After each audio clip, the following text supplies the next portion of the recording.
Yeah.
Say, sir.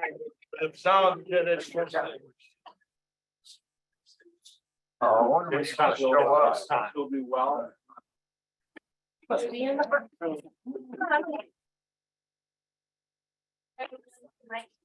Call this meeting to order. City of Louisiana Council meeting Monday, January 23rd, 2023. I want to open up I want to open up the floor to public comment.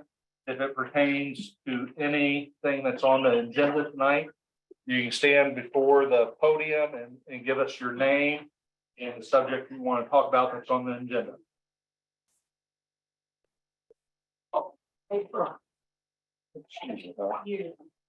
My name's Steve Henry. We're discussing about this marijuana dispensary tonight, right? Yes, sir. Is the city gonna try to keep one out of town completely, or are they just gonna zone where it could be set up? I'll answer that.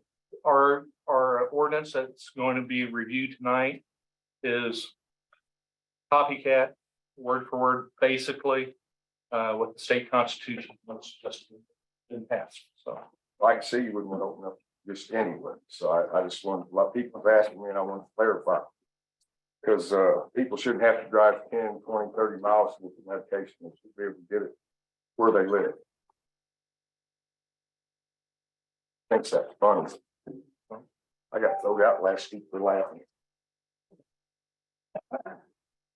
anybody else? Floor is open. Yeah, mine wasn't ready to be up so soon. Yeah, I wanted to discuss the ordinance change 130.04. The proposed change is language, to allow, the levy to be discussed once the county provides the, information. First of all, that was, brought up in August last year. When, councilman wanted to raise taxes, and I brought it to their attention that they were violating ordinance at that time by bringing it up in August and not the May meeting. Now it appears that we want to change the rules to accommodate violation that was made in August of last year. When in fact, and I hope that the city attorneys weren't asked about this and spent money on changing an ordinance which already allows the matter to be brought up. It can be tabled and then brought up at a future meeting. And I have language. So in all actuality, that ordinance, again, I hope the city attorneys weren't asked their input on it and money spent. Shall be the duty of the city council at the May meeting or at adjourned sessions thereof. So right there, or at adjourned sessions thereof, it allows the council to bring up the subject at the May meeting, table it for a latter session. No need to change any language. There was a catch-all already in the language to begin with. So I hope there wasn't a bunch of money spent on the legal beagles to change language that never needed to be changed. Now, you also have another video conference change. And my only question regarding that is they took out 3 video conferences in a rolling 12-month period. And I just wonder if that change wasn't made because one of the other council members at the September 26th meeting mentioned that they don't have to come to meetings anyway. They're not obligated to attend all the meetings. So what it does with these changes, it appears that if the rules don't suit some of the council members, then we'll just change the rules. Last but not least, on ordinance 115.150, the monthly report, I was wondering, interested in transparency, why isn't there a monthly report being read? Mr. Epperson used to read that report each month. And in lieu of the financial dyers that the city is in at this time, it would be to our advantage as the public to hear that monthly report as covered in ordinance 150.150. Thank you for your time. Thank you.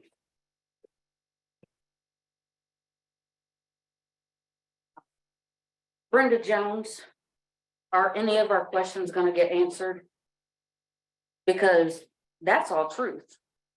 So each one of those questions that he asked and Mr. Henry asked is gonna be answered because it's on the agenda tonight. So y'all gonna tell us tonight? Yeah, I mean, that's the whole point of the agenda and bringing it up now. Because we brought it up several times before about missing so many meetings. And then it was just taken out. When we brought it up, when we, sent screenshots about, I sent emails where it was missing 3 meetings in a year. And then Nick said, oh, you can miss as many meetings as you want. And I sent emails. Thank you. On it. Anybody else? No other discussion, city clerk, is there any written communications? No. All right, please take the roll call. Mr. Sodra, Here. Devin, Here. Ms. Ardeno. Mr. Jordan, Here. Mr. Pajot, Here. Mr. Van. Mr. Gobert, Here. Mr. Greenhouse. Here. All right. Invitation. Like, please stand. You're perfect right where you're at. Father God, we want to say thank you that we can come together tonight. We're thankful for the beauty of this community. We're thankful for the diversity. We're thankful for the dreams, the sense of vision. We're thankful for the hard work of so many. We're thankful for the sacrifice. My prayer, Lord, tonight is that as this community gathers together for a community meeting, a business meeting, that together really we will focus on the good and the well-being. And there may be moments where we feel a sense of pressure or a sense of tension, but that God, you would allow us to speak together in a matter of honor and respect, and thinking not just of getting the short term covered, but Lord, thinking about the well-being of the long term. And so I pray that you would bless each life represented here, their families. They would sense their own value and their well-being. And I pray that God, there would be just a sense of peace here. And we would pray that in the name of Jesus Christ. Amen. Councilman Ringhausen, will you lead us in the pledge? I pledge allegiance to the flag of the United States of America and to the republic for which it stands, one nation, under God, indivisible, with liberty and justice for all.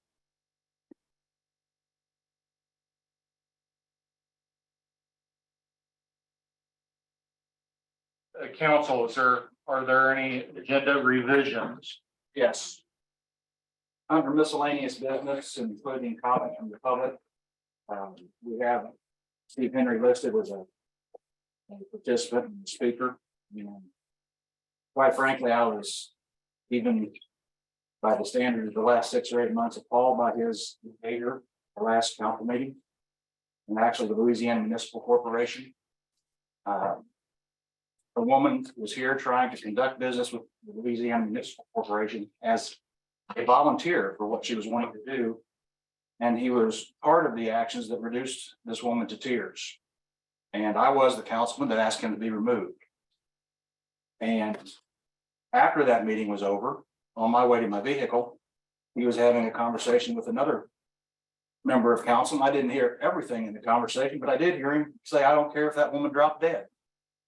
And I've been offended multiple times by the lack of professionalism of Mr. Henry. I think he has exhausted the privilege to speak here. Certainly, if he has something he'd like to bring to the council, he can come in and get it to the mayor and have the mayor bring it. But quite frankly, I see nothing beneficial to continue to allow him to speak. And I would like to move to strike him from the agenda. I'll second. We have a first and a second to strike Mr. Henry from the agenda. Any discussion? Are you taking discussions with the public? No. Why? So what's that mean? What he said tonight doesn't count? I mean. No, it counts. He's already spoke. This is discussion for the council members right now, because there's a motion and a second on the floor per Robert's rules of law. And we have to abide by that. So if there's no other discussion from the council. But y'all didn't see what she did before that. This is not an open forum. This is not an open forum. This is on the floor for the council. The time for public comment is over right now. Okay, We didn't know y'all was gonna bring that up. first warning, no more. Okay, so any other discussion? If not, take the roll call, please. Mr. Siddle. I wasn't here when that took place, so I'm gonna abstain. Ms. Evans, Yes. Cardinal, Mr. Jordan, No. Mr. Peugeot, Yes. Mr. Bell, No. Mr. Dolbear, Yes. Mr. Ringhausen. No. He's still on the agenda. Thank you, sir. Well, I have No. Okay. Any other agenda revisions? All right, there are no minutes to approve tonight. We're not, we'll have them ready for our next regular meeting. Mayor's report. Okay, so the first item I have on our agenda is personnel handbook clothing allowance. So I've spoken with the city administrator. So quite simply, you have this document in front of you. Quite simply, depending if you're in the office at City Hall, out in the field. If you're in the office at City Hall, you have a clothing allowance of $200 per year. If you're out in the field, you're looking at $400 per year, 200 every 6 months. However, the way this is written, that's in front of you, is exactly what is in our employee handbook. And what I'm asking for the council to consider is this. Right now, currently, there's no limit that presents or prevents a carryover. So give one example, and I shared it with Kelly. One example, we have one employee that has not utilized this at all. And in the banks of our accounts, they have $1,600 that they can still utilize. But I believe that this was never the intention of this. We want employees to have clothing allowance provided to them, and we want them to utilize it. So what I'm asking for the council to consider is to carry over no more than approximately, no more on the banks in your accounts, $600. And that would require a change in our city employee handbook. So I'm asking if there's any questions or discussion on this before I would entertain a motion to limit our liability to $600. So currently, you said it doesn't allow any carryover? No, it allows, there's nothing Oh, that, there's no limit. there's no limit. Exactly. We're putting them. So it's kind of hard to budget every year what our potential liability is for our expenditures for our clothing allowance. In fact, if you go and look at particular line items in the budget, it does not take into account the potential liability that we could have with our clothing allowance as it is right now. So it's just one of those things that kind of it's not being abused. And I'm not saying it is being abused, but in order for us to budget accordingly, we need to limit this liability to about $600 per employee as far as carryover. So the way you're proposing it, you would have a limit of carryover of 600. So they would then plus the 400 for the upcoming year, or they could carry over 200. So at the beginning of any one period, they'd have 600 available. That would be according to that type So of. you could basically carry over up to half of the year's allotment. Right. Does that sound right, Kelly? We're not trying to be punitive. We rather take care of the clothing allowance every year and not carry it over. But if we need to, we can carry it over $200. And that's for if you work in the field. I don't know if it should be any different if you work in the office instead of instead of $600, it should be $400. So 600 if you're in the field, it's 400 if.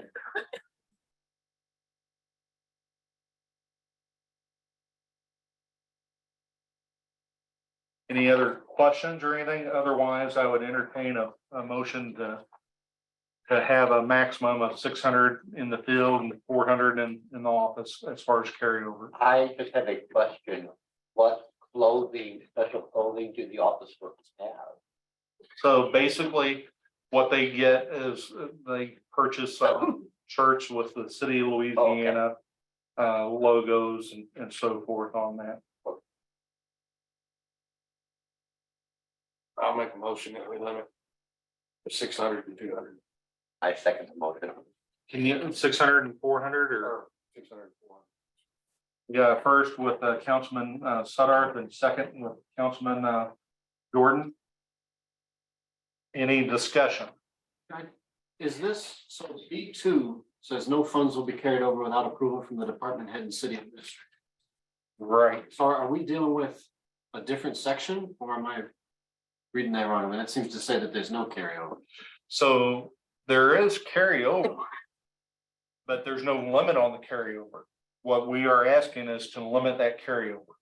And so it would limit the discretion. So right now, discretion has been allowing it to build up and we just want to put a cap on the discretion. We have one employee right now that has over $1,600 of their clothing allowance because they don't use it.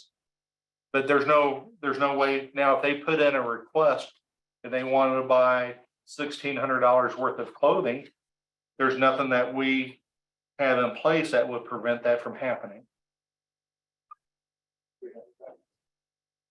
Any other discussion? Will he lose that? Yes, he would. Yes, he would. Now, the council would want to freeze that where we're at now.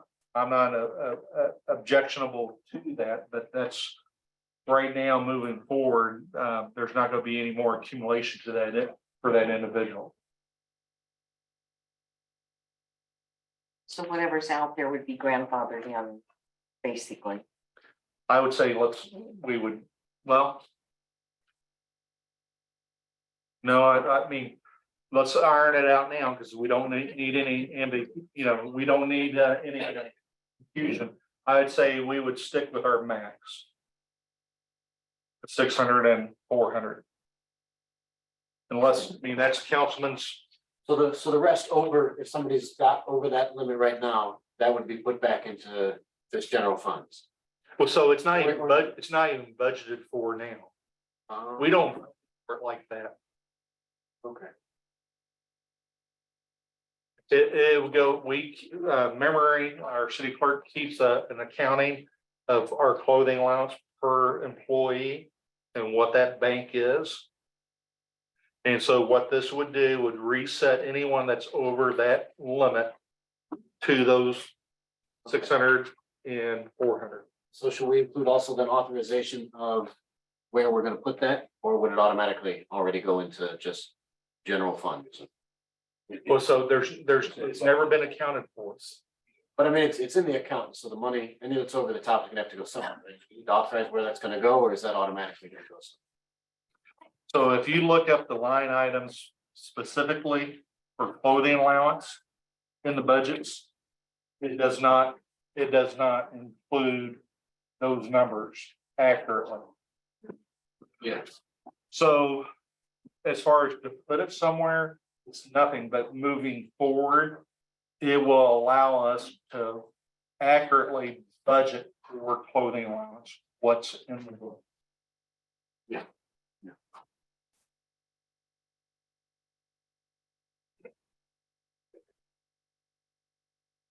I'm certainly fine with it. I guess we just have to decide what we're gonna do with those are just the one predominant, one account that is accrued that much. I'll be honest with you, Councilman, I believe there's only one or maybe two or three, but I can't give you an accurate number as far as the specifics of where we're at with that. Unless the city clerk or the city administrator can give more specifics, just the glance I've looked at it, those were some red flags that popped up. And it makes it kind of hard to work on a budget with unknown potentials in the upcoming year. Well, I know some of them just now was allotted the other half of their clothing allowance to be able to be used. Was it this month, Kelly, or last? Month. Yeah. So it might have pushed, some of them over for from last year to this year. So if they had 200 last year ended, and then they got 200 at the beginning of this year, and now they're allotted, 200 this time. Some of them, fine, that's all 600, but some of them got 300 last year and 200, and then 200 again this year, and you're gonna take away 100 from the ones that just now got their other 200. Right. So it's entirely up to you guys if y'all want me to zero everybody back to 600, even though some of them probably just now reached over that 600 mark. Any other questions? Any amendments? Hearing none, take the roll call, please. Mr. Sutter, Yes. Ms. Evans, Yes. Arno, Mr. Jordan, Yeah. Mr. Peugeot, Yes. Mr. Bell, Yes. Mr. Gobert, Yes. Mr. Ringhouse. Yes. Motion carries. The only other item that I have, as far as our CDs, I've reviewed our CDs that we have with the People's Bank and Trust, and also the CDs with Mercantile Bank. All our CDs can be updated and resubmitted at a higher rate. Some of them were or met their maturity date in December. Some of them met their maturity date January the 5th. We're looking at anywhere from 0.35% on interest to 1.7% on interest. And if we even looking at the penalties for cashing them in now and resubmitting them at a higher interest rate, of 3.75%. It would behoove the city to go ahead and move those CDs into the new current rate structure, even with the penalties. So there's approximately 5 CDs. There's 3 at the People's Bank and 2 at Mercantile. I would ask the council to authorize transferring all CDs to the highest percentage that is being offered. That would be between the People's Bank and Mercantile Bank. Right now, I believe the People's Bank has the highest rates right now, but in order to do this, we will need council approval, and it needs to be approved in the minutes in order for us to do so. What's the typical term on them? So the typical term is anywhere, what we're looking at is the 3.75% rate is 13 months. And the ones that we have now, you say some of them have come due. Yeah, so some of them, for the People's Bank, one actually comes due in July of 24th of this year, and one in April 6th of this year. And the penalties for the one in July, if we go ahead and cash it out, it is the perpetual fund for the cemetery. If we go ahead and cash it out, there's a penalty of $424.98. However, because we're jumping from 1.7% to 3.75%, we're going to make that up easily. And as far as the one that expires in April 6th, there's a penalty, $31.26, and we are paying 0.25% right now. Now, as far as the ones over at That's what we're getting, we're not paying. so 0.25, we are getting 0.25 No, versus 3.7 that we could could be obtaining.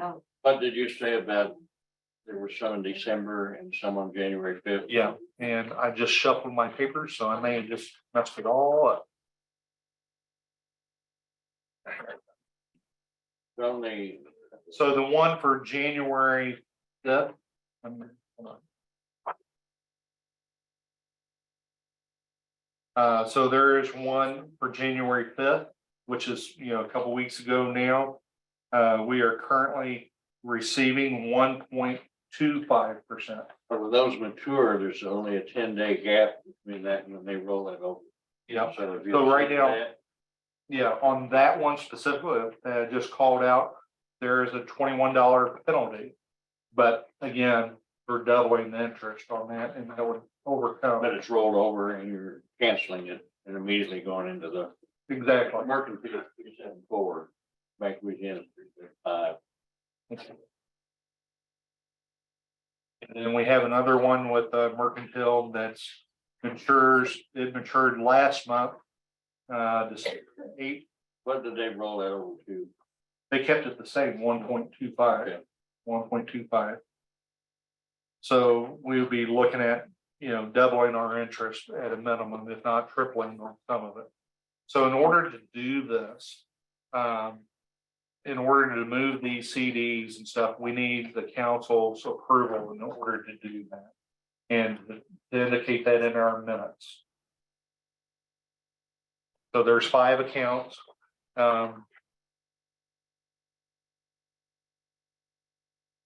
So one is for $50,000 with it, which is the cemetery perpetual fund.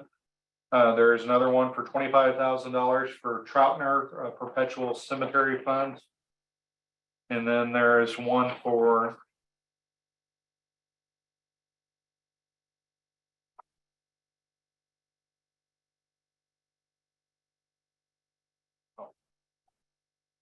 the wrong thing. Louisiana Public Library for approximately $69.89. And another one for the cemetery fund, which is $19,155. You drawing of that, dividends off that through the year, you use that, or is it compounded? It just compounded in. And if you just keep it growing, so how long? When do you draw that out? Just an emergency? I'm not a, Or let it- Kelly. or do you renew it when it matures? If something happens, it's got a little capital for that bad, you may have to cash one in, bring it into the general fund. But So you that have has to be done for a while. several of them or just one? got 5 total. What was the 5th one? Now, some of those you can't, some of those are restricted. Like your perpetual fund. Do that, but your other ones. Yeah, so, at People's Bank, we have the perpetual cemetery fund and then the Troutner perpetual cemetery fund. Those are restricted. The library, one for 6,900 and something cent or dollars. Was that 6 or 60? Oh, I thought I heard 60. Here, let me go through. This one for the for the cemetery fund at Mercantile Bank is $19,155.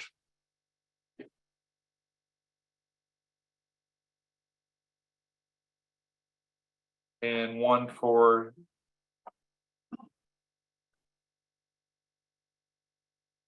got my papers all mixed up. One for the library, it's $6,989.83. That's for the library board or the library. And then we have the 5th one, it's a special library fund. It's $31,517.17. And that was the last renewal date was August of 2022, and we are on that one, we're paying 0.35. So the penalty for that one, paying it off or withdrawing it, is $27.54. So I mean, it makes sense to pull it out, cash it, and reinvest it. So there's 5 total. And so we need council approval, authorization to go ahead and and cash those out and reinvest in CDs at the higher rate. There's a motion made on that. There's not a motion yet. I'd like to make a motion that we flip or roll over our CDs, pay the penalty and go to new rates for 13 months. Okay, just for clarification, please include the People's Bank and Trust and also Mercantile Bank. At the two local banks, Mercantile and People's Trust. Any We discussion? might put on that Mercantile, and what is it, Hannibal Yeah, that was bought out. covers. They'll be the new owners, but for them.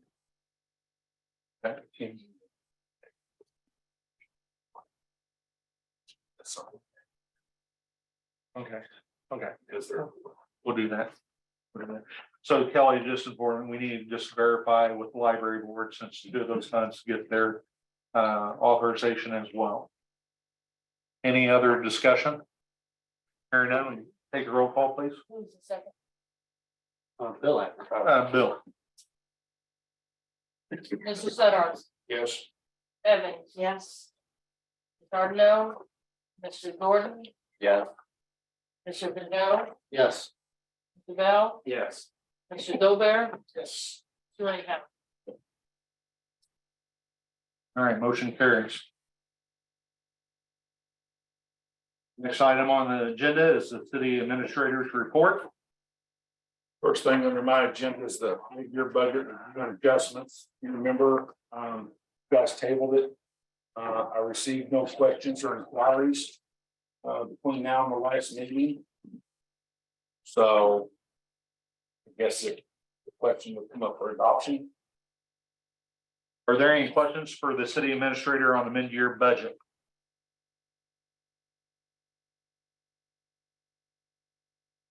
If there are no questions, I would entertain a motion to approve the mid-year budget. So moved. Got a motion? Quick second. Second. Any discussion? No discussion, take a roll call, please. Mr. Sudders, Bathroom. Ms. Evans, Yes. Mr. Arno, Mr. Jordan, Yes. Mr. Pajot, Yes. Mr. Bell, Yes. Mr. Dober, Yes. Mr. Rayhouse. Yes. Motion carries. The next thing is the project updates and the YMCA request, which I'll kind of all wrap into one here. The CDBG grant on the sirens, the power's down, the contractor's waiting for the ground to solid up to be able to go through them. To do the work on the CDBG generator for the water intake, the piers are poured.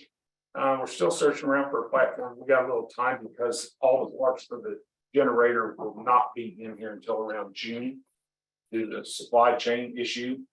The pedestrian bridge out by the high school, the grant package and all supporting documents have been submitted. We're waiting to see if we'll get awarded on that. The rescue funds, the sewer project, 14th and Tennessee, the sanitary sewer part is complete. They moved over today to Cemetery Road to break ground on that portion.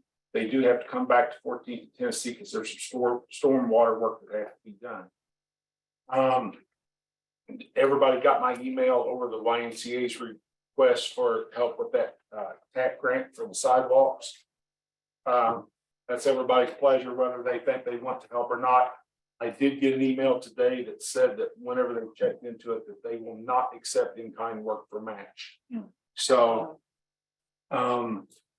that's what's that. I think that I put it in the email that they were looking for something from the city, something from the high school, and the county was going to pick up the rest of that match. Should you all be inclined to want to do it or not want to do it. So strictly up to you. But what does city need to do dollar wise on that? So they asked for 5,000 to 10,000 from the city and 5,000 to 10,000 from the high school, or from the school, I should say. And it was, if you do the max, these county, I think about $49,000. If the school and us did half, then we're looking at $200,000 on top of that. Kelly, what was the reasoning for not taking it in kind or? In this grant, this particular grant, they would not allow it. They checked with the grant administrator on this particular grant, and they would not allow it. What exactly is it? I mean, I see that it's a walking path route. Are they like paving something? Yeah, it's, The walking it's path? it's gonna be hard surfacing, yes.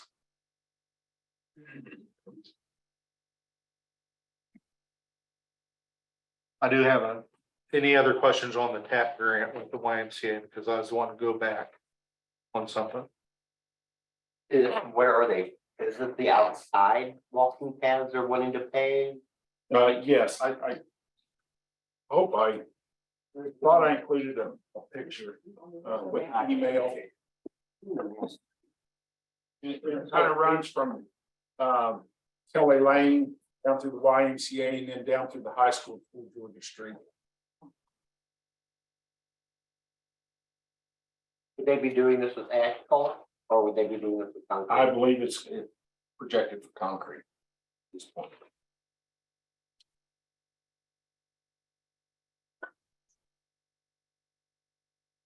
Where would the money from the city be coming from? Well, I put in where the options were. Of course, I had the in-kind, which got kicked out by the grant administrators. So then also something that we have is reserve funds and transportation. That you could use. I would advise not using out of general fund at this point. I mean, if you do, that's fine. I will advise if you use out of transportation fund, that's $5,000 to $10,000 worth of street. Summer.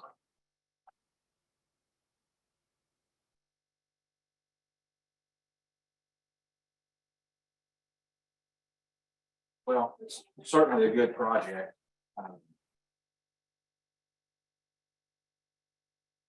What kind of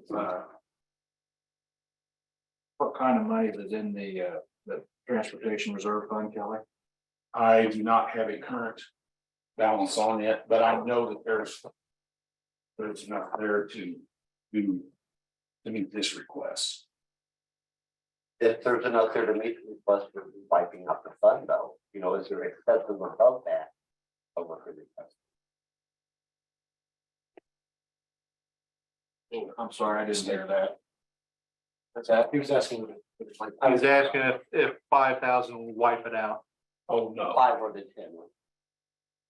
I don't want us to donate it and then wipe out the fund and I have nothing else in that fund for something else we may need. Being this is a good faith offered by the city and it's gonna help. With the grant. They want 5 to 10,000. We may not be able to give to 5, but. We could come up with something maybe 2,500. Well, it is a transportation project. I mean, it's transportation and I wouldn't have a problem with this that in that regard. But I'd rather fix the city road myself than, I mean, the path is not there now, but people still can walk on the ground and make a path. I mean, I'm trying to look out for the cities and the citizens. Money. This may be useful, however, it's not our priority right now with all of our problems that we have. And if we were gonna give anything, I wouldn't wanna give above the 5. Because of and that's us doing a good faith of giving something. Because, the YMCA gets members and their members pay their dues and their dues should be doing some of these things that they're wanting to upkeep and do on their facility.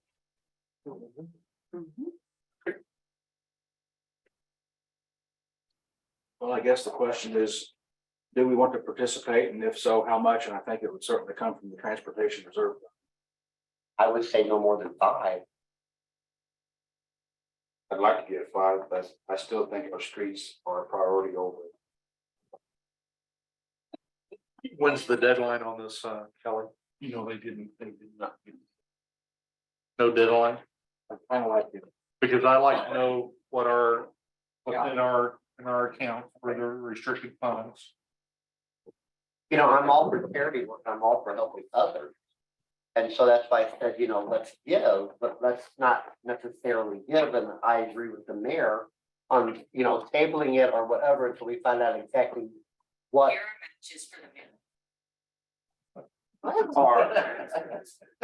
On what are our funds that we have that are exactly, just well, we, you know, we won't wipe it out, I would like to really know what we do have in there.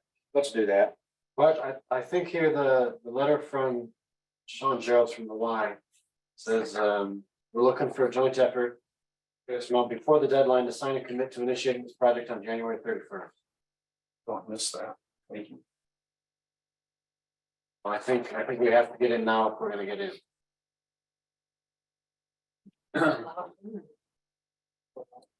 Participating in. Councilman Ringhausen? The walking path I thought was going from the school to the Y, what I understood. Path. Let's go from Georgia Street all the way back up to Kelly Lane. Yeah, I'm not so really on the utilization of the walking path, you know, I don't. It's like about twice as long as what it should be or could be. Goes from Georgia Street all the way up behind the school across the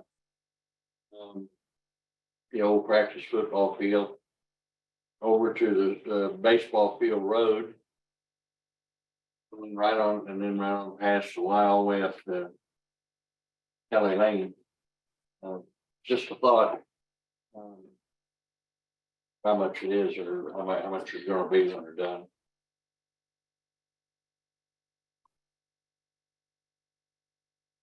Anybody's looked at the. route. So is there a question for the council? Well, it says the total cost of the project is $275,000. And their responsibility to secure funding for the remaining 20%, which is what they're looking for. So they're paying for 80% looking for the remaining 20%. I think it, from us. Securing it is, I agree, Rudy, with the streets that need repair, although it is a good way to leverage expenditure to, gain quite a bit, much bigger dollar value to the city. I would be in favor of making some participation, whatever, I certainly don't, whether that's 2,500 or 5,000, but I don't really think anymore, especially given that the deadline is what it is. I guess what's the preference? So I'll ask a question. Kelly, so if this gets submitted and gets approved, is this gonna be in this year's budget or next year's budget? Well, it would have to come out of this year's budget the way that I'm reading it. They've been approved for this grant. They are already, okay. It's the council's pleasure on this.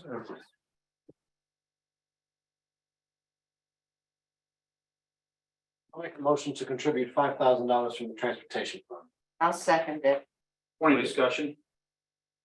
I didn't even know how much was in there. I don't mind participating in this program. I think it's good. However, I would like the amount to be 2,500. I'll make an amendment then to the motion to contribute 2,500 from the transportation fund to the Y project. I'll second it. Amendment and second, any discussion?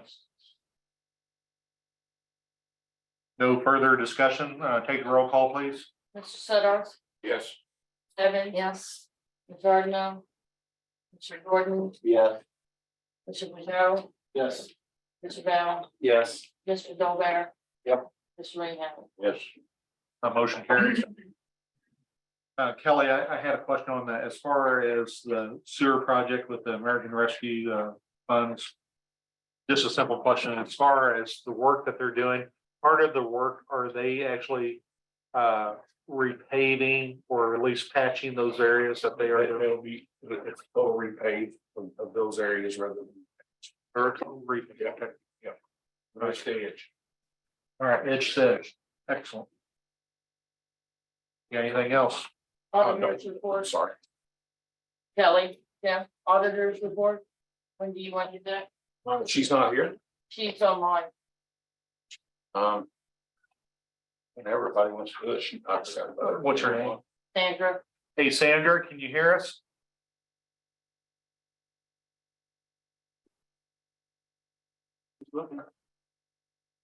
say it again. Sandra, we are calling you out. Can you hear me now? I can hear you now. If you can share your screen, Super. whatever you like to, we're gonna turn the floor over to you on the audit report. Sure. Sure. Okay, I will try to keep this simple here. So let me share. Oh, remember it says that I'm disabled from sharing my screen, Try again, Becky. but okay. Looks good. Okay, can everybody see the audit report? Yes. Okay, super. So my name is Sandra Barrera, and I am one of the managers at KPM CPAs. And I want to thank the council and management for allowing KPM to perform the city's audit for the year ending May 31st, 2022. Now, I'll just kind of try to keep this brief. If you want to turn to page 3, this is our independent auditors report. And there have been a few changes in the audit standards during the course of the year, but one of those changes is the layout of the auditor's report. So one of the nice things about the new auditor's report is our opinion is right up front, as where before we had to kind of go searching for it on the second page. So just right up front, our opinion. In our opinion, the financial statements of the city are presented fairly in all material respects. What this is a clean opinion or the best opinion that you can get, and it's not modified. The basis that we use for our opinion are auditing standards generally accepted in the United States of America, which is what all auditors use. And then because you are a governmental entity, we have another set of audit standards that we use, and those are the government audit standards that are issued by the Comptroller General of the United States. If you go further down the new auditor's report, the next section is the basis of accounting. So we do want to bring to everybody's attention that the financial statements of the city are prepared on the modified cash basis of accounting. So what most businesses would use out there would be an accrual basis. So you will not see fixed assets or liabilities or debt on these cities' financial statements. So these are presented more like how the council looks at the budget, or how you would look at your checkbook at home. So cash in, cash out, that's what's being reported.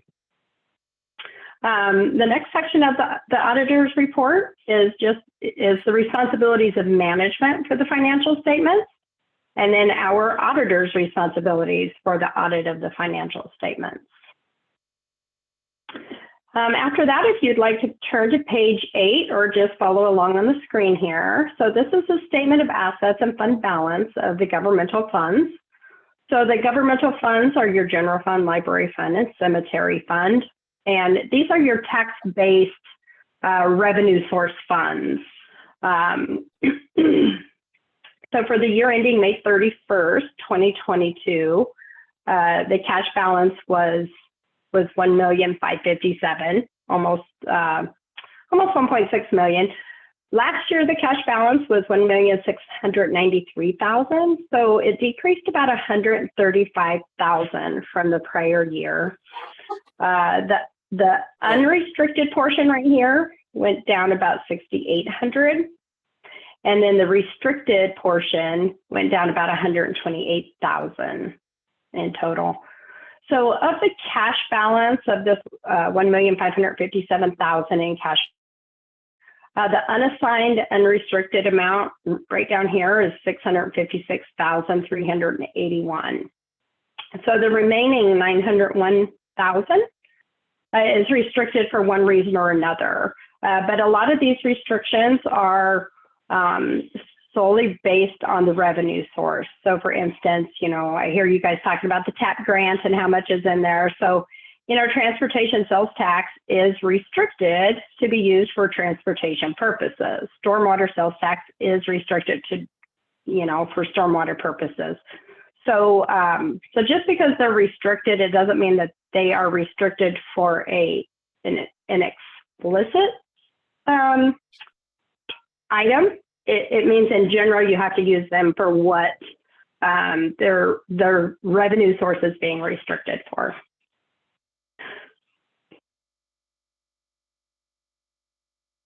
So your fund balance here, this your cash balance is what we call a fund balance, is at 23.8%. And what this calculation is the unassigned unrestricted amount divided by your operating disbursements. So 23.8% is almost 3 months worth of operating cash on hand. This means if nothing else changed, no revenues came in, your expenses stayed about the same as the prior year, that you could operate for about 3 months. We always recommend 3 months or 25%, which is a very conservative amount. So you guys are right in the ballpark of what we recommend. Other professional organizations recommend anywhere between 15% and 30%. So in our opinion, your unassigned balance, unrestricted cash balance of your governmental funds is right where it needs to be at the end of the year. If you turn to page 9, this is the statement of receipts and disbursements for these governmental funds. The total receipts were a little over 2.3 million, which is down about 55,000 from the prior year. Your tax receipts were actually up a little bit, about 2.5% from the prior year. Your fines and forfeitures, they doubled from the prior year. Some of that may be COVID related, because we know during our, you know, times of shutdown that the courts weren't necessarily up and running. So there might be some COVID makeup there with that. And then your intergovernmental receipts here for 3,490. Those are your government grants, your state and federal grants. And these were 182,000 last year, down to 3,000 this year. Again, you had COVID-related receipts in the prior year. Total disbursements are at a little over 2.7 million, and these are down 759,000 from the prior year. So that's good. The majority of the decrease was in the streets. Excuse me. So the streets in the prior year, for the year ending May 31st, 2020, were almost 1.8 million in expenditures. And this year, the city only expended about 821,000 on streets. So this brings us down to a deficit of 135,000. So it brought your fund balance or cash balance from 1,693,000 down to 1,557,000.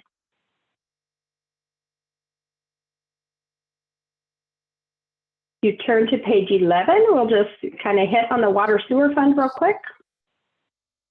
So, so the difference in why the water sewer fund is broken out from those governmental funds are tax-based driven funds. Your water sewer fund is based on user charges. Total cash in your water sewer fund is almost 2 million. It's at 1,968,000. Of this amount, 1.2 million is restricted and 722,000 is unrestricted. The cash balance is about 112,000 higher than last year. So if you turn to page 12, we can kind of see where that change of 112,000 came from. This is the statement of receipts and disbursements for the water sewer fund.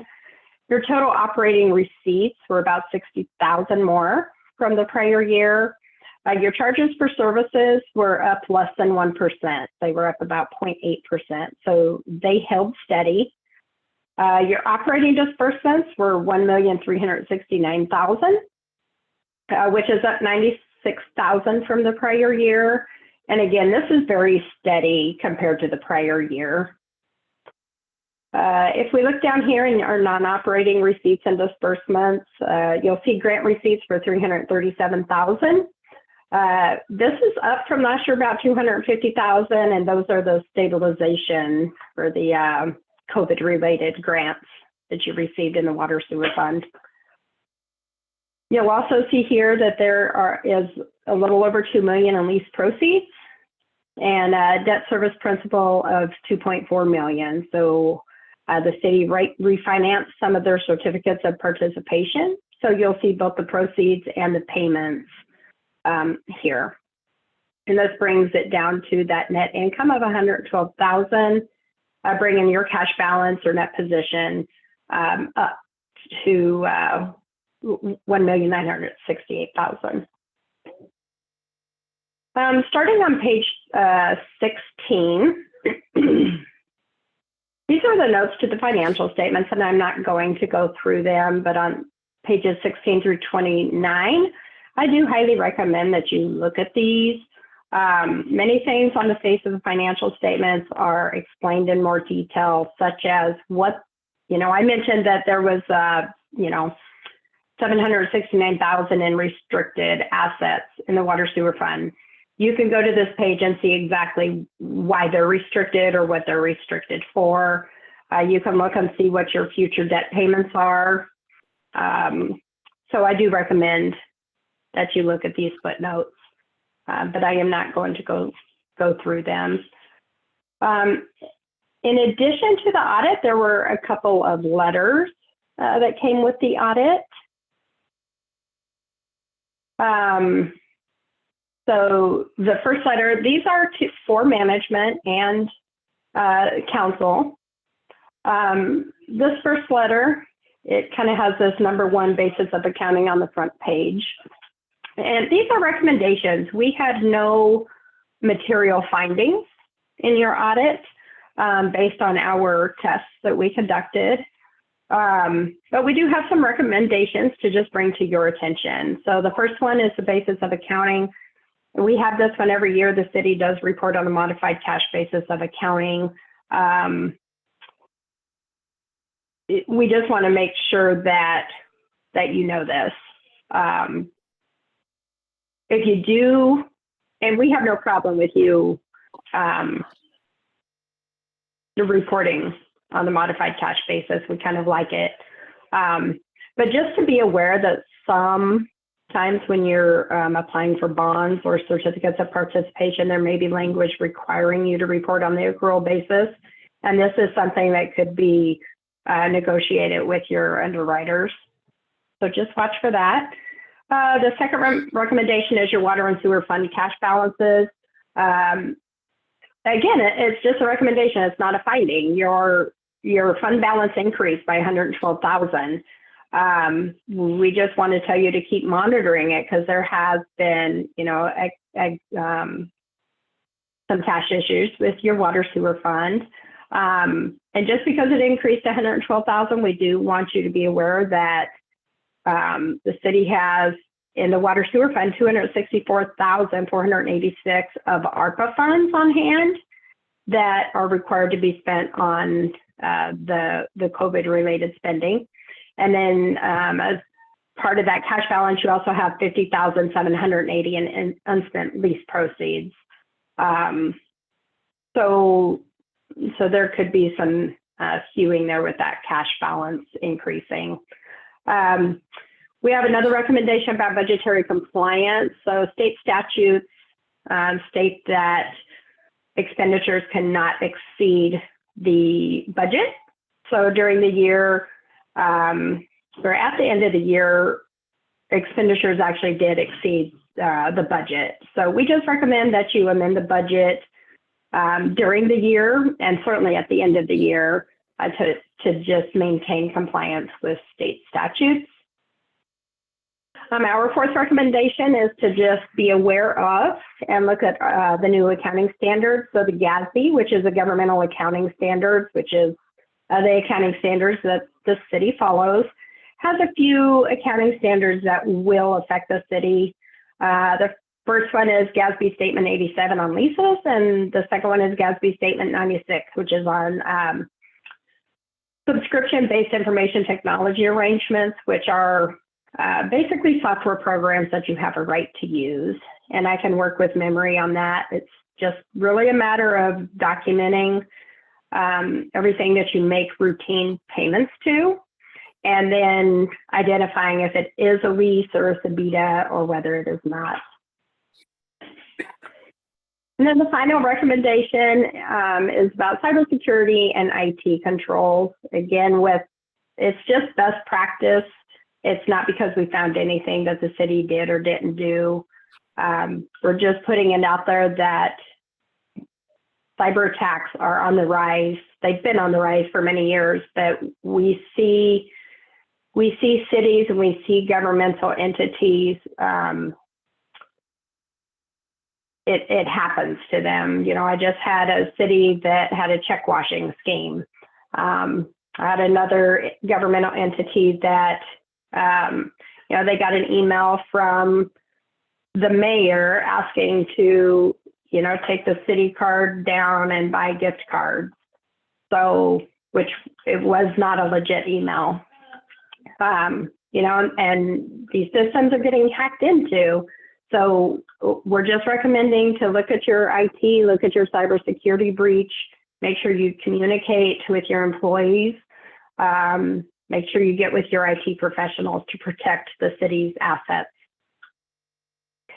And that is all I have. Does anybody have any questions for me?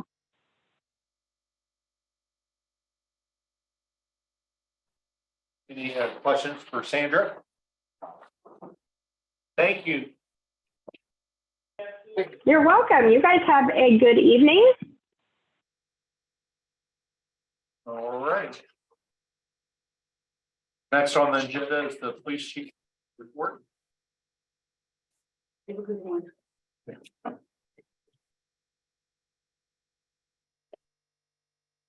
Thanks again to the city council. We have pleased to announce that our 2 vehicles that we ordered are now totally outfitted and they're actually on the street working patrol. Absolutely.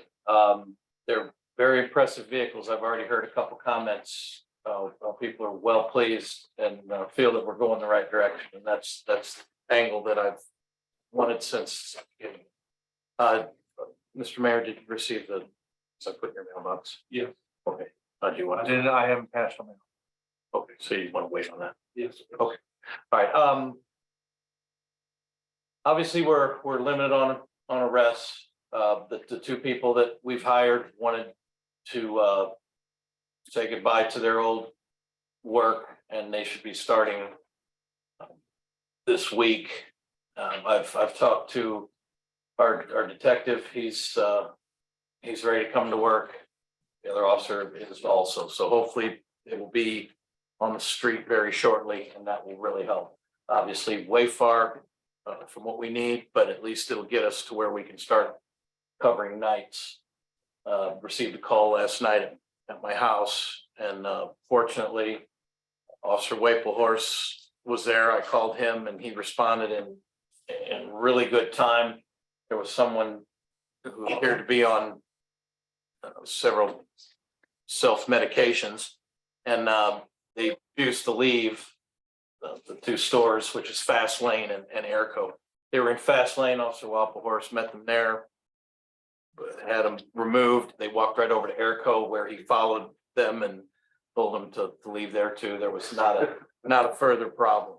So although we are short, we have an officer who is devoted, and it was about 9 o'clock at night that I called him, and he responded. I'd probably say from the time I got the call till the time he called me and said it's over, it was probably about 10 minutes.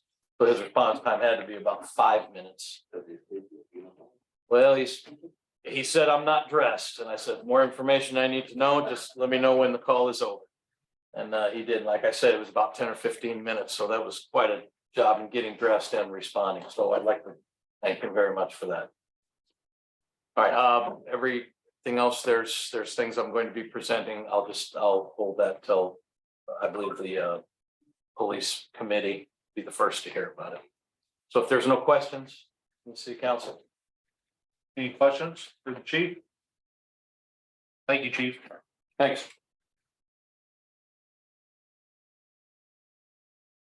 Everyone received a report from the fire chief?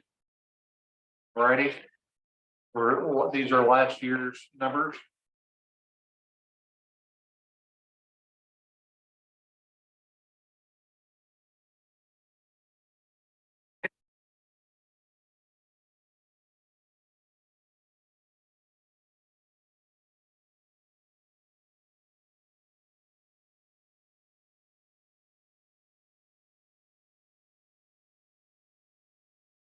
All right.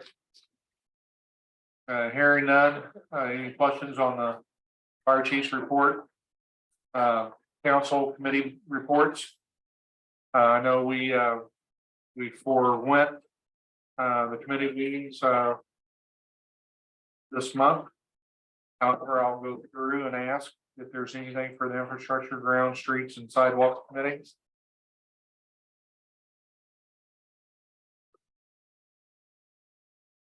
Public safety, police hiring committee. No news. All right, ordinance committee, we have 3 bills tonight, or 4 bills tonight. Councilman Peugeot, I'd like you to go ahead and take that one. So the first one is about the ordinance requiring us to consider tax levy ordinance at a certain time of year, which is essentially that ordinance is unnecessary. I would like to clarify what we were discussing as potentially violating the ordinance is any consideration of a tax after that May date, not whether you raise it or lower it or anything, but whether you pass one at all. And I think that is pretty much self-enforcing, because if you don't pass the tax by a certain time, you don't get any of the revenue. So I would make a motion for the first reading of bill number 7181, an ordinance to repeal section 130.040 of Title I of the Government Code of the Code of Ordinances, City of Louisiana, Missouri, relating to tax levy ordinance. I'll second. We have a first and a second for bill number 7181. Any discussion? That was unnecessary, that we do not need that ordinance, correct? That is my opinion on it. That, I mean, if we don't, so it tells us we have to consider it. Mr. Sherman's correct. It says in May or at an adjourned session thereof. So that means you have to start considering it in May, even if you don't have any numbers, and then you move it along meeting to meeting until you have the numbers and pass it.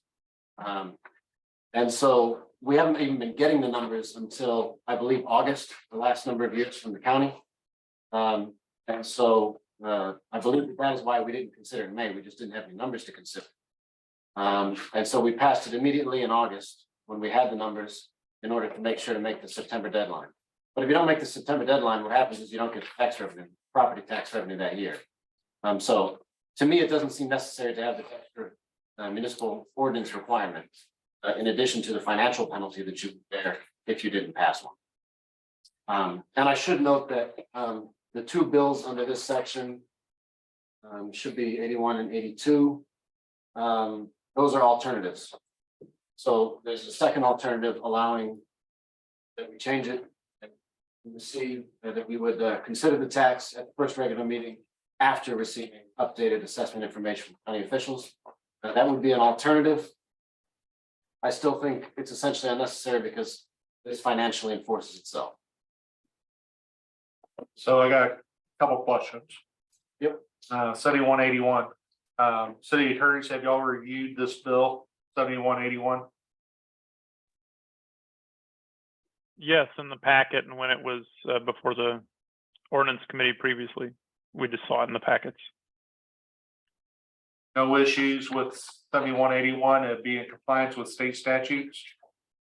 It's correct. The statutes, I don't know if they'll, we haven't gone in, researched the history of the ordinance, but the statutes really supersede the ordinance, what the old ordinance was attempting to do on this. Your hands are tied for trying to consider a tax rate until you get the information you need from the county and the state auditor. So either of these alternatives, I don't have any concerns with. So I don't have no issue with 71 81 and forgoing and canceling 71 82 myself. I would just ask the council to give it a first reading tonight and second reading next month. That's my consideration for the council. Any other discussion? And hearing none, go ahead and take the roll call, please. Mr. Sedar, Yes. Ms. Evans, Yes. Zardino, Mr. Gordon, Yes. Mr. Pajot, Yes. Mr. Bell, Yes. Dolbear, Yes. Mr. Ringhouse. Yes. First readings. I guess I'll make a motion to table this or to postpone it until the next meeting for the second reading. I don't know if that needs to be a motion or not. I mean, Or I'll just continue to the next one. All right, so next one, 71 83. I will make a motion for a first reading of an ordinance to amend section 145.060 of Title 1 of the Government Code of the Code of Ordinances, City of Louisiana, Missouri, relating to meeting video conference technology. So as discussed previously at committee meeting, the idea is to simplify the language here. Certainly, I think it's subsections A and C that are sort of contradictory. It did say that members shall not attend more than 3 meetings via video conference in a rolling 12-month period. It also said that no one is allowed to participate at the meetings by video conference. And I think that given the widespread use now, particularly post-COVID, video conference technology for all sorts of things, courts and school board meetings and council meetings and things. I think that allowing video conference use is something that we need to be moving towards, not away from. I think every month we get pretty good attendance by Zoom. And if people are out of town or something, I'd like for them to be able to participate in that way, including members of council. And it's not meant, we have left in the policy statement. It is good public policy for citizens to have the opportunity to meet with their elected officials face to face. Therefore, elected members of the public governmental body should endeavor to be physically present at all meetings. We still believe that that is policy. It's a little bit shorter, more to the point. I think that pretty much sums it up for me. You make a motion, correct? I will second. all right, we got a first and a second for bill number 71 83. Any discussion? Yes, I know that we're taking 3, but how many can we miss by conference? Well, that was something we had discussed previously that even if we put in a strict limit, the only way to enforce it would be by an impeachment of that member. And in addition, there are no requirements on legal requirements on missing meetings except the impeachment power. And so it would seem sort of strange to me to punish attending by Zoom when we don't have any punishment beyond impeachment for not attending at all. And so it seems to me like, if somebody's in town and I was attending by Zoom, maybe that becomes a problem. If somebody is traveling or something, I'd rather have them here by Zoom than not at all. And so it doesn't seem to me there'd be any reason to punish it more than we would punish non-attendance in general. They're saying they don't want their germs here. Well, I agree, if you're home and you're sick, don't come. I agree if you're traveling like some of us do, that we can come in by Zoom. But then we're gonna have some of the people that are just not gonna wanna come in here and face our wards for whatever reason and just not wanna come in and just stay at home on their conference meeting after meeting after meeting. So I think there needs to be a set limit to what they can set out on meetings for. You know, if you're proving you're traveling, that's one thing. If you're proving you're sick, that's another thing. But I think we should have it to where there's a set allotted meetings you can miss. I know it used to be 3. You know, can we up it to like 5 if you want to do that? And then if you miss more, I mean, because we might have some people that are going to come in, get elected in, and then decide they're just going to sit home all the time and come in through Zoom and conference and not come in at all. I would not like to see the audience, oh, there's Zoomers. They showed up, we should show up. Thank you. They pay our bill, they pay our stipend. Yeah.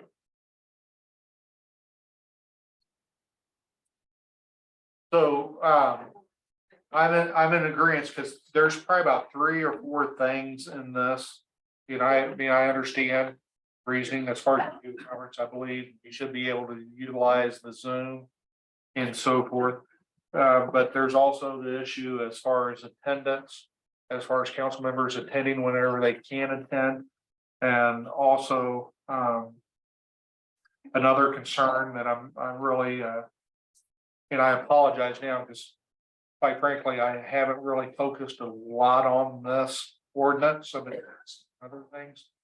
But other things with this ordinance would be as far as concerns that I have is closed session items being conducted over Zoom as well. But as far as there's no security on the other end of that camera and who's in the room. So I'm not I agree, it needs to be revamped. I like the idea as far as, limiting a number of council meetings that can be missed in person. But also in favor of the council during the meeting, excusing a council member with good cause for the meeting and won't count as far as one of their absences, so to speak. I believe it's a good intent policy to revamp this, but I really apologize with Councilman Fregeau because we really haven't been able to engage on this topic in a committee or even in person, So those are the concerns that I have. Any other discussions? So question on the prior to this, we had the limit of 3 attendance video conferencing, but there was no penalties with it. And there was no stated limit on attendance, period.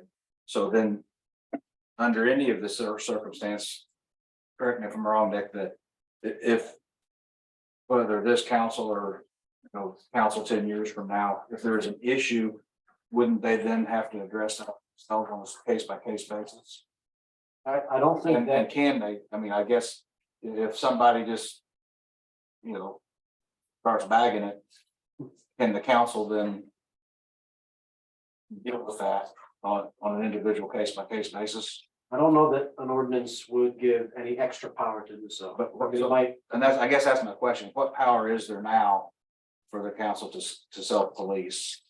my understanding is it would be the impeachment power. That you'd be able to, if somebody's just not showing up, you would just remove them. The rest of the council would go to them. Or you could have recall. And the people would be able to do that. And I guess I think that's what the council should be able to do.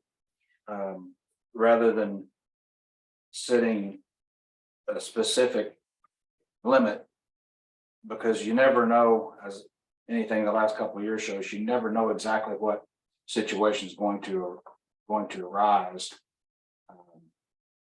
So I guess that's my thought is. I think having a specific limit, especially since there's no punishment, there's no disciplinary phase attached to it, so it doesn't really accomplish anything. So.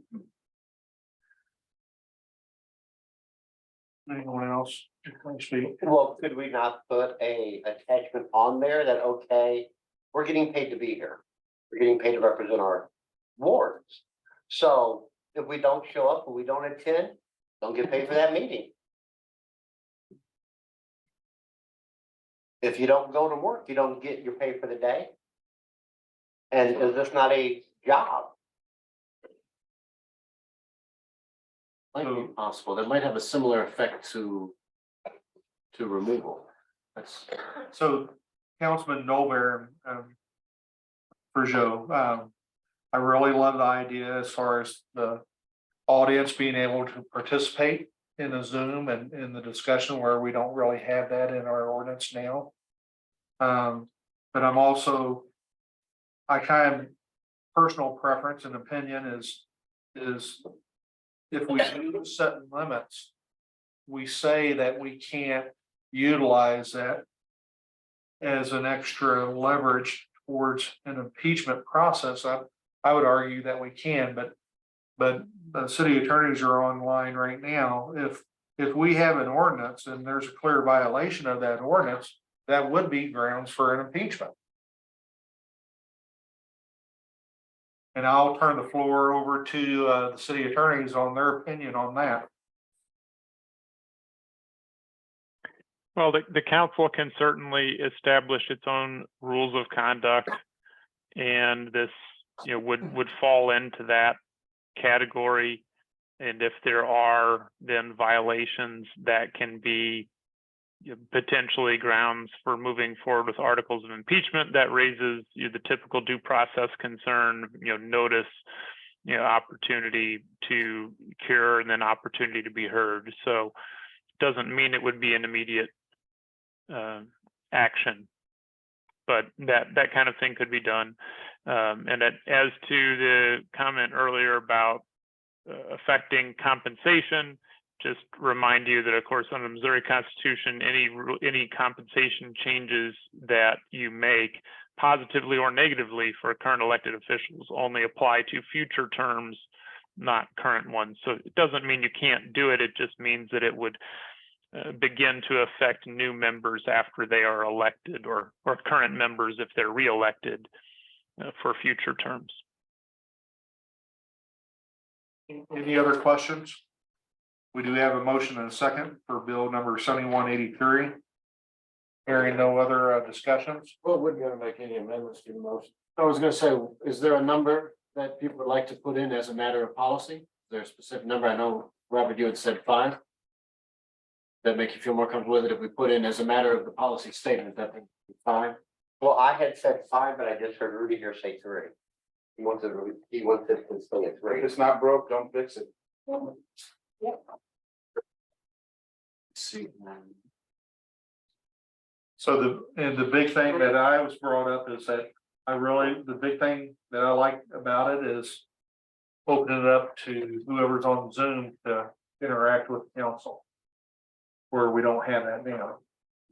Personally, I don't think the ordinance is ready to be first reading. I agree with the mayor. I think that it should be tabled until the mayor can get with you, Nick, and discuss it. So it's good for everybody. All right, so I'd like you to rescind your motion, and I'd make a motion to table it until. Well, we got a motion and second on the floor already. As I understand, the motion to table would get precedence, and so we can vote on that. All right, so we got a motion to table. I'll second the motion. You got a second? Any discussion on tabling the motion or tabling the bill? Hearing none, can you roll call, please? Mr. Sedar, Yes. Ms. Evans, Yes. Ms. Ardno, Mr. Jordan, Yes. Mr. Joe, Yes. Yes. Mr. Gobert, Yes. Mr. Whitehouse. Yes.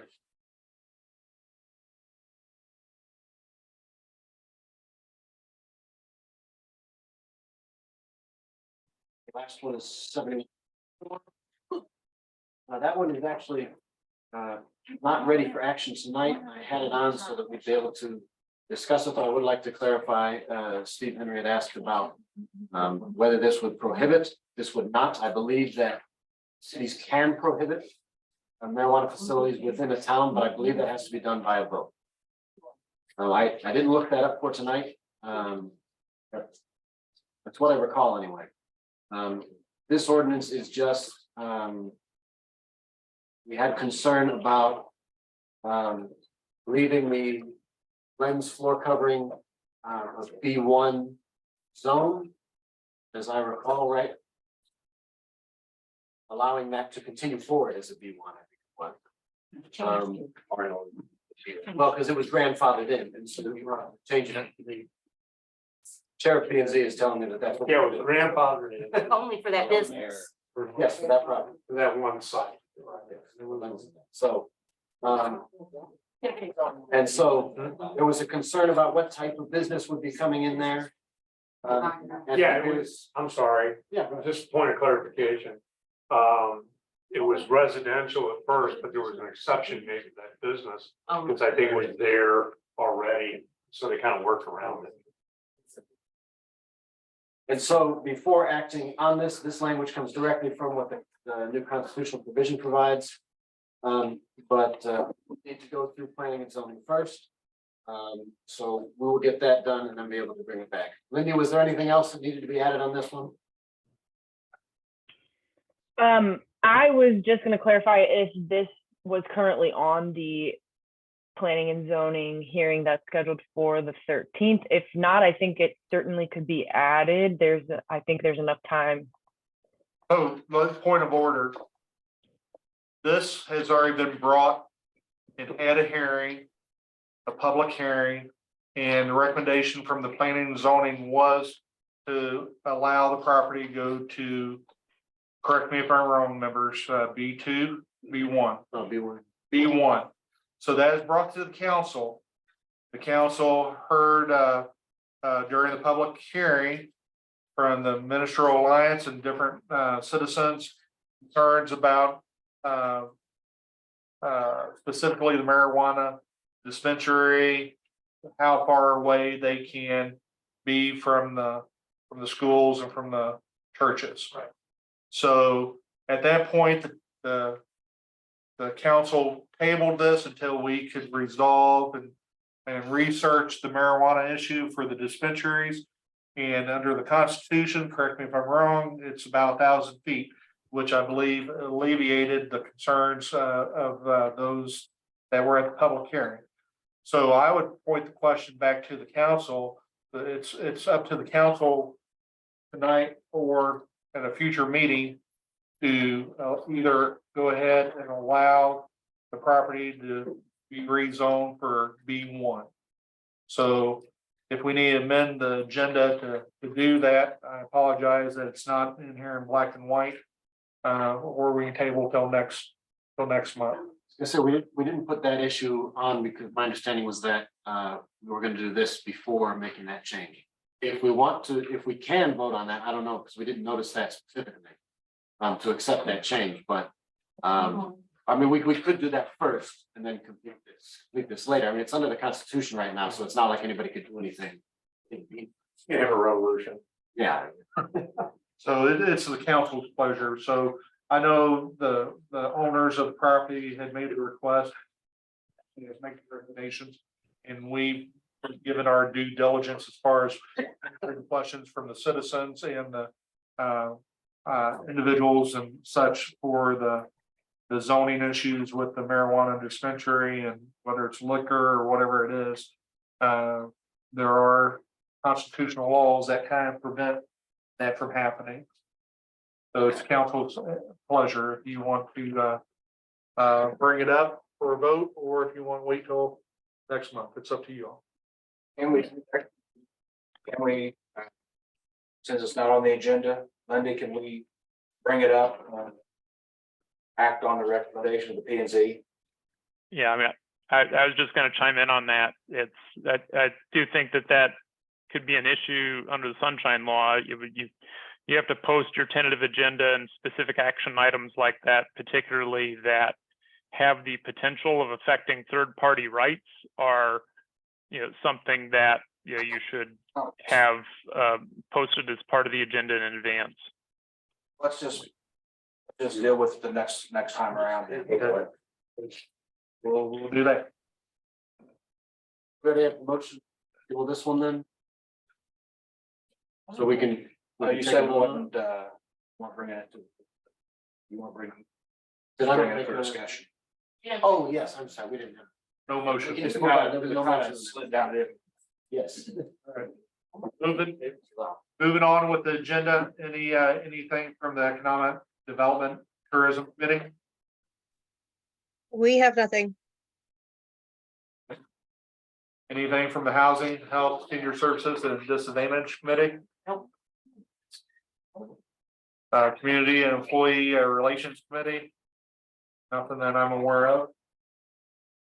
Tree Commission, Nothing at this time. Historic Preservation. Okay, hearing none. So with the historic preservation, going through the chamber office, I did find the original binder for the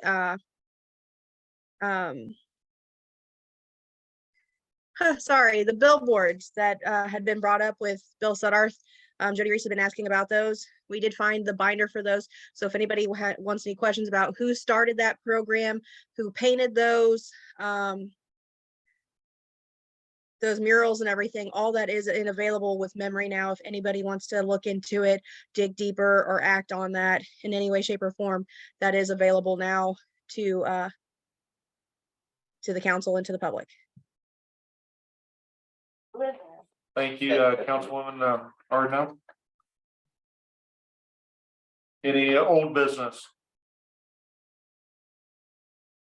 New business? All right, miscellaneous business, comments from the public on any matter pertinent to city business. Mr. Henry, you have the floor.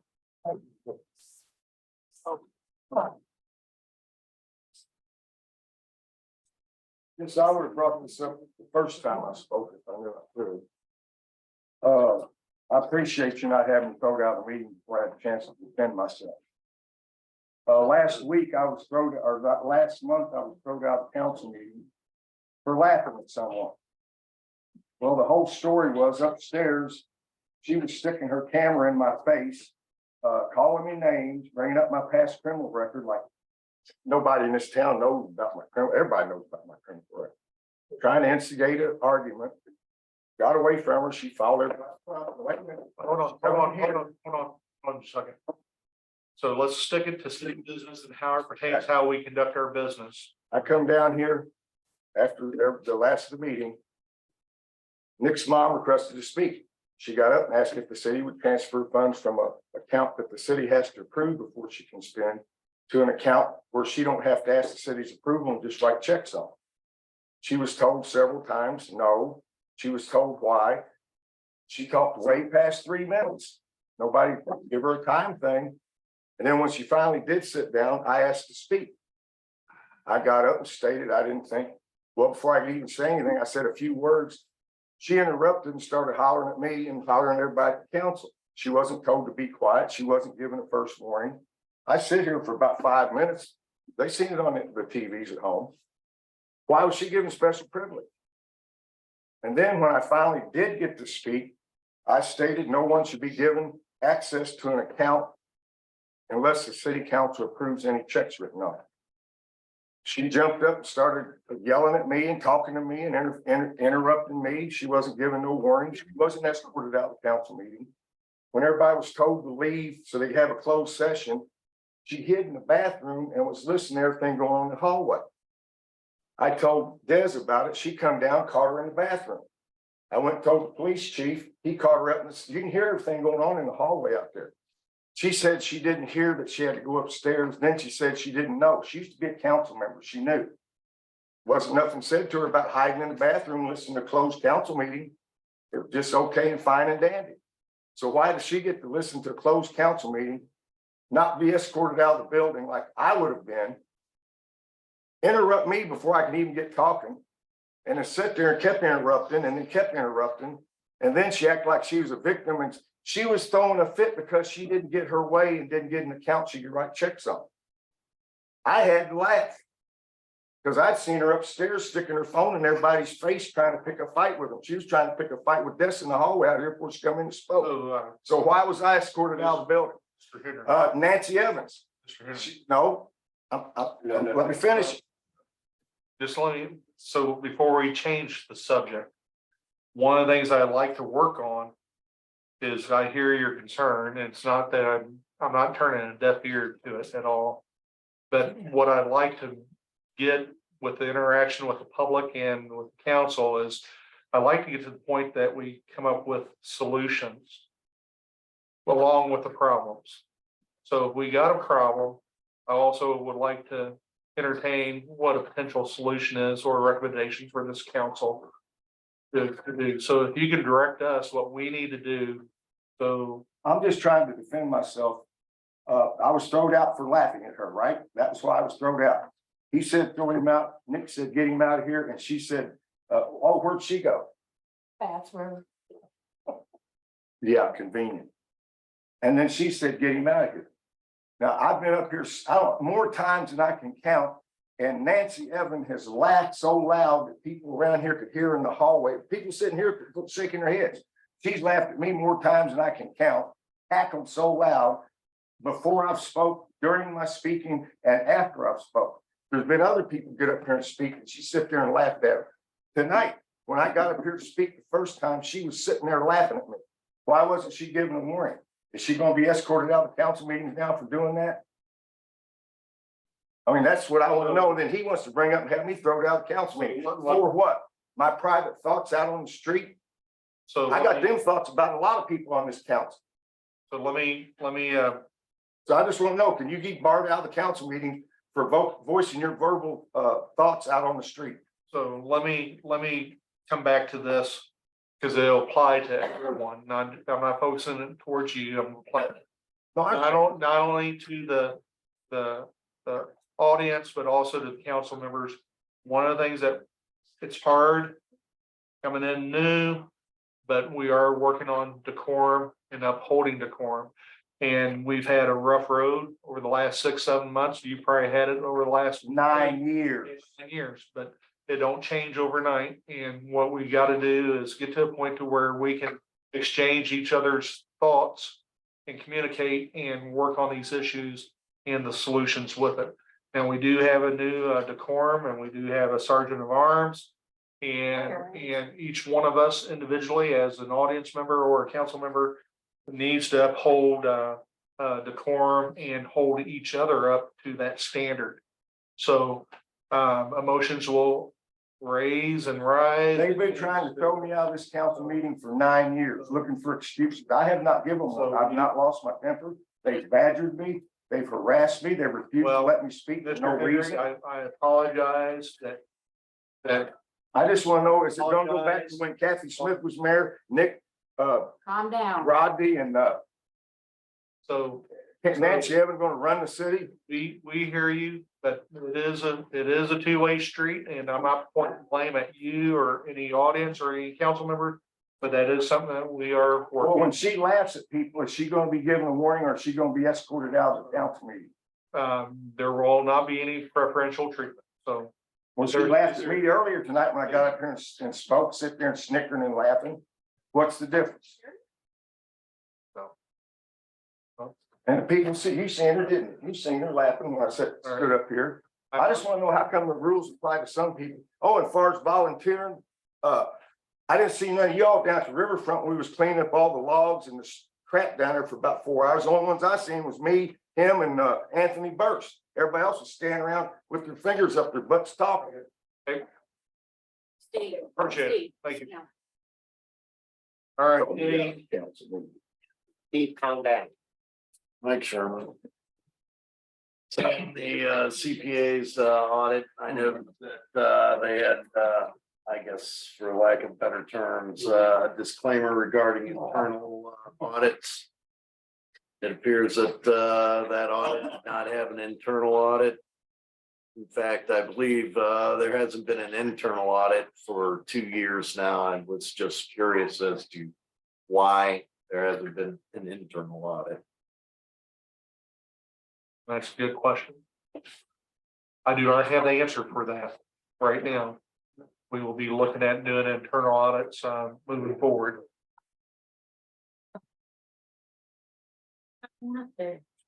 Brenda Jones, which you said you were gonna answer our questions that we said before. Oh, God. Brenda Jones, you said you were gonna answer our questions. Right. When is that? We've already did. Now, what was an answer? It was a question. Oh, We're not laughing at you, Des, really. About the video thing, remember I sent the Yeah, so email? that's all been tabled and we're gonna be reworking that. Okay, so what was the consequence of them missing it? Cause it seems like the two people that kept missing them, they're trying to hurry up and change it, There's no or con, they did change it. nothing's been changed. and Oh, so we it's are- 3, We are looking at it. so it's still 3. Cause the way it did read was it's 3 and you can only miss them if it's like close family. Not your distant cousin on your daddy's side from your cousin down the line. It had to be immediate family. And, you know, stuff like that. But then all of a sudden, when we went to look it up again, it was gone. No, it's still up there. Oh, it's still up there? Cause I looked like a couple months ago and I couldn't find it. It's still. But I mean, like, then people didn't get in trouble and I kept sending the emails to people. And I So- was told, so I was part- told that y'all was gonna look into it and that same person missed like 2 or 3 more. So So. what I'm saying is if they don't wanna be on the council, because like, I haven't seen him miss one. I don't think I've seen Nancy miss one. Bill's here like every time. But the person that we kept going against was Rodney. He'd just be missing them all the time. So if you don't wanna be on the council no more, then yeah, you should have just been gone. So to answer your question specifically, Mhm. there is no consequences that's established in ordinance unless the council as a body initiates, I can't. No way. initiates an These two impeachment lines process. are- So that's one of the things that we are looking at. That's one of the things that we're looking at.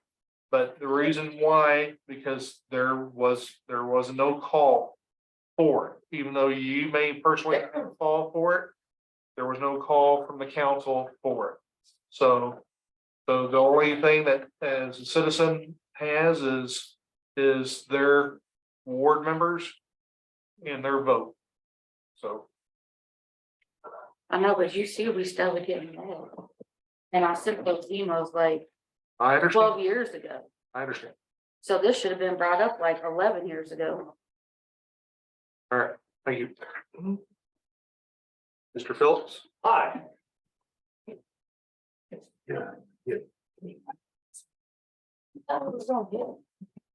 My name's John Phillips, live at 505 Forest Hills. I'm gonna go into teacher mode here a little bit, because I think something needs to be said about how we handle stuff. I guess what I would say is that we have to understand that there's a process to governing. Okay, things get done in a certain way. You just can't, change doesn't happen overnight. Like the thing I want to talk about specifically is like the marijuana thing, okay? Everybody's all hot and bothered by getting this done and everything else. And we tabled it tonight because we want to do it the right way. There's a process that goes along with it. We looked at it, we said, hey, maybe we need to step back another month, take a look at it and construct something that makes sense and that works. I think I've been coming here now for a little over a year, and I think a lot of times we fall into this trap of being reactive as opposed to proactive. It's easy to be reactive. Hey, I'm mad and hey, you gotta change shit. Pardon me, but Don't look at me. but the thing is, there's a process to doing everything. If you got a problem with a council member, write them a letter. Vote against them. It doesn't matter, you know, but there's a process to everything. There's a legislative process that you have to follow. I feel like you're talking to me. No, I'm not talking to anybody in particular. I'm talking to everybody. I just making eye contact. I'm not accusing anybody of anything. All I'm saying is, you know, we've had a lot of water going to the bridge last year. Okay, a lot of really crappy stuff has happened. All right, but it's water under the bridge. We got new council members here. We got people. I think everybody's heart is in the right place. But let's try to work together instead of beating each other up over process. Okay, the marijuana thing will get taken care of. The sewers will get taken care of, but it takes time. You just can't walk in here and start changing stuff willy-nilly without it making sense. So I used to teach civics in high school. So I'm in my little teacher mode now. And I would just ask everybody to be patient, you know? Because you come here and every month it's the same old stuff. Why don't we start looking forward and trying to affect a positive change as opposed to arguing with each other? I think we all want the same things. But let's just go about it in a way that makes sense and brings change. You know, not everybody's there's an old Rolling Stone song. Can't always get what you want, but you always get what you need. All right. And politics is the art of compromise. So I'm not going to get everything I want. You're not going to get everything you want. You're not going to get everything you want. But if we can find a common good and work forward together as citizens through our elected representatives, you know, they all ran and voted. You voted for them. Or whether you voted for them or not. There's an old saying in politics, the election is over, the vote's been cast. I'm an old Democrat. I'll kiss your elephant, you kiss my, you know. And you know, these are the people that got elected, so you got to work with them. So let's stop the garbage and start affecting positive change. And you can, you know, we can all work toward the common good. We got a lot of problems in this town. And I think we got a lot of people here that really want to do something positive about it. And your input is just as important as my input or your input. Because we're all citizens here. I'm actually legal now because I'm paying taxes. All right. So let's work toward positive change as opposed to coming in here and just rehashing the same old garbage all the time. And nothing's going to change. It's over. It's done with. It's history. Let's look forward. I'm done. Thank you, John. Media clarification. Yeah, the chief mentioned earlier that 2 officers have been hired and that they're gonna start work this week, is that correct? Yes. When will it become official or will it be announced who they are? Yes, Later this week? yes. Okay, thanks. No other clarification? All right, I'll entertain a motion to go into closed session for the purpose of a revised Missouri statute, section 610.021, subsection 1, 3, and 13, allowing the city attorneys, council members, and myself.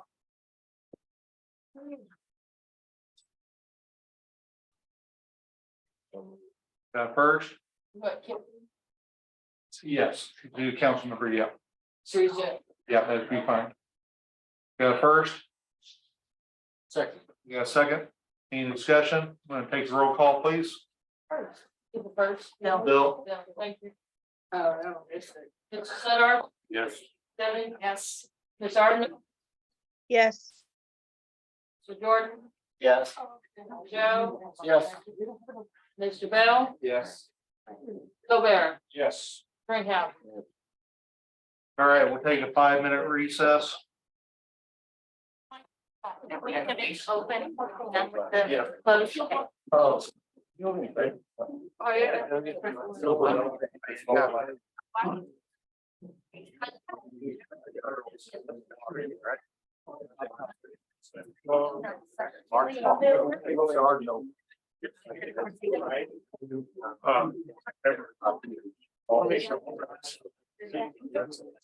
I know.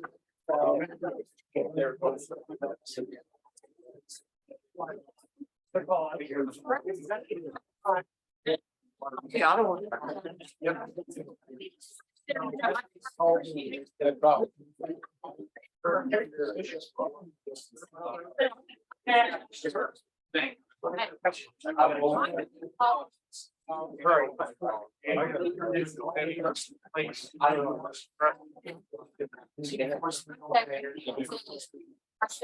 Not getting her letters back right now.